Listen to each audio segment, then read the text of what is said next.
حضرت اسماعیل اور کعبہ کی تعمیر۔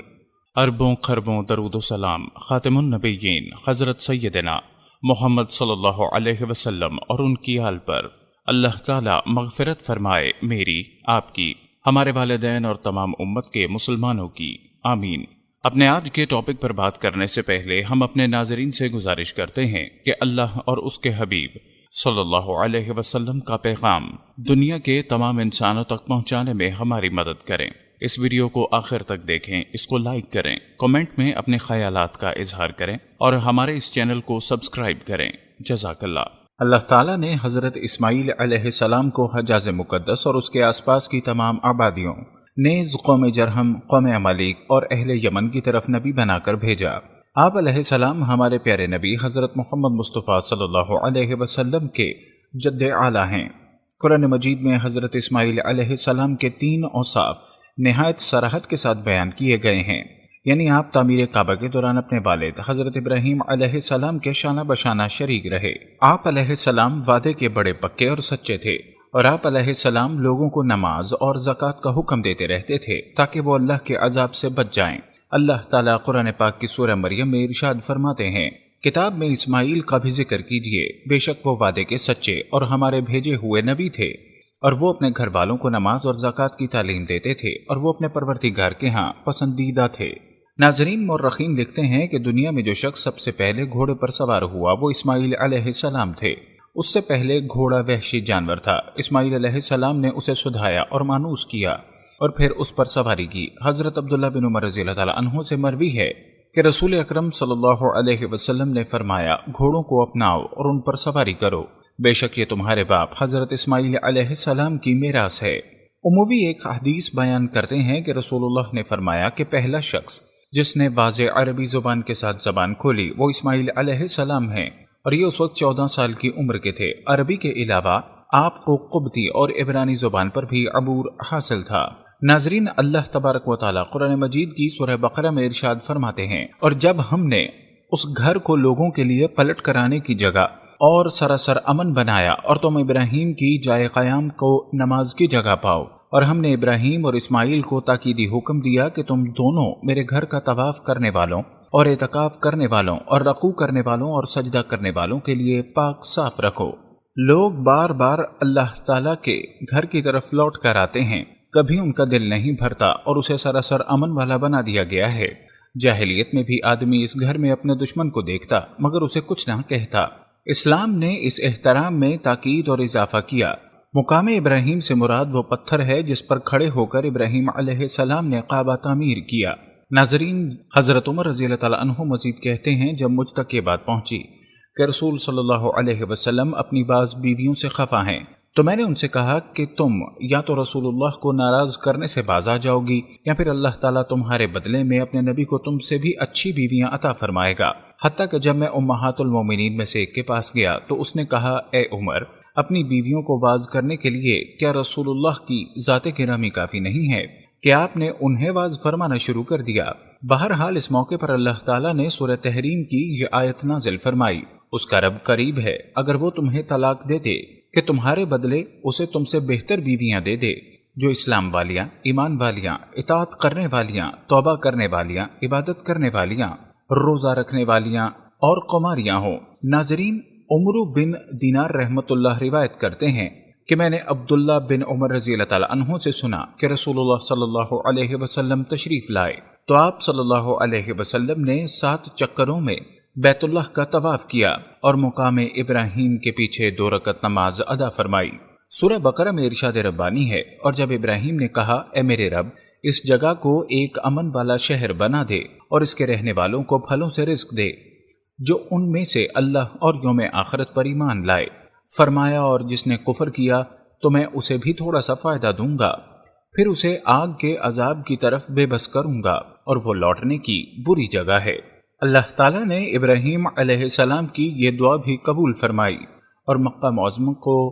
امن والا شہر بنا دیا۔ اب حرم کی حدود میں کسی کا خون بہانا، اس کے درختوں کو کاٹنا، شکار کو بھگانا وغیرہ جائز نہیں، اور رزق کی وہ فراوانی فرمائی کہ مکہ میں کھیتی باڑی نہ ہونے کے باوجود وہاں سارا سال دنیا بھر کے پھل اور ہر قسم کا غلہ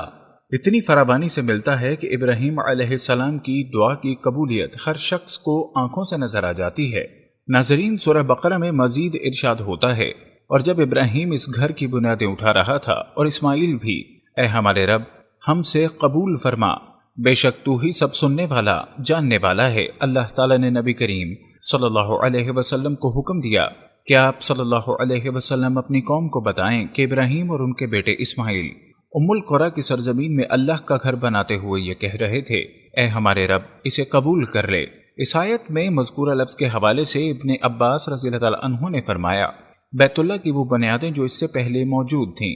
اس سے معلوم ہوا کہ بیت اللہ پہلے تعمیر ہو چکا تھا۔ قرآن کریم کی سورہ حج میں ارشاد ہوتا ہے کہ اللہ تعالیٰ نے ابراہیم علیہ السلام کے لیے بیت اللہ کی جگہ متعین فرمائی، اس کے بعد بیت اللہ کئی دفعہ تعمیر ہوا۔ ناظرین، حضرت ابراہیم علیہ السلام اگرچہ فلسطین میں مقیم تھے، مگر برابر مکہ میں بی بی ہاجرہ اور اسماعیل علیہ السلام کو دیکھنے کے لیے آتے رہتے تھے۔ اسی اثنا میں اللہ تعالیٰ نے آپ کو حکم دیا کہ کعبۃ اللہ کی تعمیر کرو۔ حضرت ابراہیم علیہ السلام نے بیٹے اسماعیل سے اس کا تذکرہ کیا اور دونوں نے مل کر بیت اللہ شریف کی تعمیر شروع کر دی۔ ایک روایت کے مطابق بیت اللہ کی سب سے پہلی اساس حضرت آدم علیہ السلام کے ہاتھوں رکھی گئی، اور ملائکہ اللہ نے ان کو وہ مقام بتا دیا تھا جہاں کعبہ کی تعمیر ہوئی تھی، مگر ہزاروں سال کے حوادث نے عرصہ ہوا اس کو بے نشان کر دیا۔ البتہ اب بھی وہ ایک ٹیلے یا ابھری ہوئی زمین کی شکل میں موجود تھا۔ یہی وہ مقام ہے جو وحی الہی نے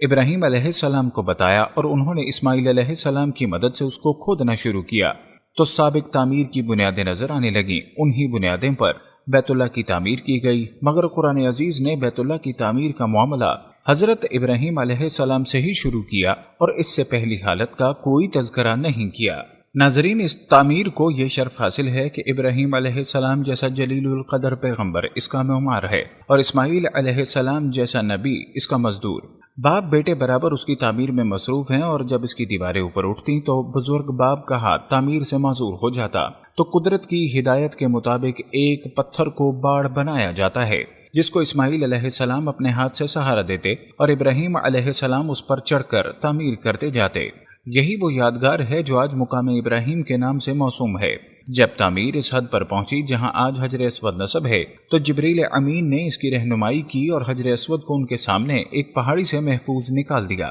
جس کو جنت کا لایا ہوا پتھر کہا جاتا ہے، تاکہ وہ نصب کر دیا جائے۔ ناظرین، بیت اللہ تعمیر ہو گیا تو اللہ تعالیٰ نے ابراہیم علیہ السلام کو بتایا کہ یہ ملت ابراہیمی کے لیے قبلہ اور ہمارے سامنے جھکنے کا نشان ہے، اس لیے یہ توحید کا مرکز قرار دیا جاتا ہے۔ تب ابراہیم اور اسماعیل علیہ السلام نے دعا مانگی کہ اللہ تعالیٰ ان کو اور ان کی ذریت کو اقامت و صلاۃ و زکوٰۃ کی ہدایت دے اور استقامت بخشے، اور ان کے لیے پھلوں، میووں اور رزق میں برکت عطا فرمائے، اور تمام عالم کے بسنے والوں میں سے ہدایت یافتہ گروہ کو اس طرف متوجہ کرے کہ وہ دور دور سے آئیں اور مناسک حج ادا کریں اور ہدایت اور رشد کے اس مرکز میں جمع ہو کر اپنی زندگی کی سعادتوں سے دامن بھریں۔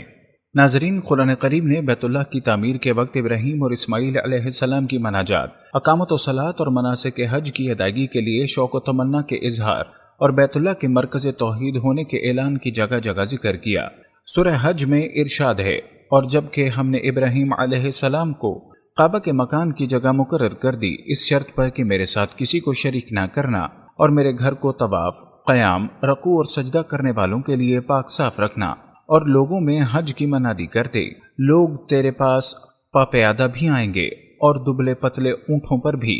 دور دراز کی تمام راہوں سے آئیں گے۔ اسی طرح سورہ آل عمران میں ارشاد ہوتا ہے، اللہ تعالیٰ کا پہلا گھر جو لوگوں کے لیے مقرر کیا گیا وہی ہے جو مکہ میں ہے، جو تمام دنیا کے لیے برکت و ہدایت والا ہے، جس میں کھلی نشانیاں ہیں۔ مقام ابراہیم ہے، اس میں جو آ جائے امن والا ہو جاتا ہے، اور لوگوں پر اللہ کا حق ہے کہ جو بھی اس کے گھر تک جانے کی طاقت رکھتا ہو وہ اس کا حج کرے، اور جو کوئی کفر کرے گا تو اللہ تعالیٰ بھی تمام جہان والوں سے بے نیاز ہے۔ ناظرین، باہر طور زمین پر اللہ تعالیٰ کا موجود گھر حضرت ابراہیم علیہ السلام اور وادی مکہ کے بے آب و گیا پہاڑی علاقے میں اپنی ماں کے ساتھ تنہا چھوڑے جانے والے ان کے صاحبزادے حضرت اسماعیل علیہ السلام نے مشترکہ طور پر تعمیر کیا۔ مختلف تواریخ خانہ کعبہ میں غالب رائے یہی ہے کہ خانہ کعبہ کی تعمیر کا زمانہ 21ویں صدی قبل مسیح ہے۔ اگر حضرت ابراہیم اور اسماعیل علیہ السلام کی زندگی خاص طور پر وادی مکہ میں پیش آنے والے واقعات کا انتہائی محتاط اور عمیق جائزہ لیا جائے تو خانہ کعبہ کی تعمیر کا زمانہ 2062 قبل مسیح سے 2059 قبل مسیح کا درمیانی عرصہ بنتا ہے۔ قرآن کریم کے علاوہ دیگر الہامی کتابوں سے بھی خانہ کعبہ کی تعمیر حضرت ابراہیم اور اسماعیل علیہ السلام کے ہاتھوں ثابت ہوتی ہے۔ تورات کے باب پیدائش کے بیان کے مطابق حضرت ابراہیم علیہ السلام نے باپ کے گھر سے نکل کر پہلے مورا اور بعد میں آئی اور بیت ایل کے درمیان معبد تعمیر کیے۔ اصل میں مورا اور مردہ ایک ہی جگہ کے عبرانی اور عربی نام ہیں۔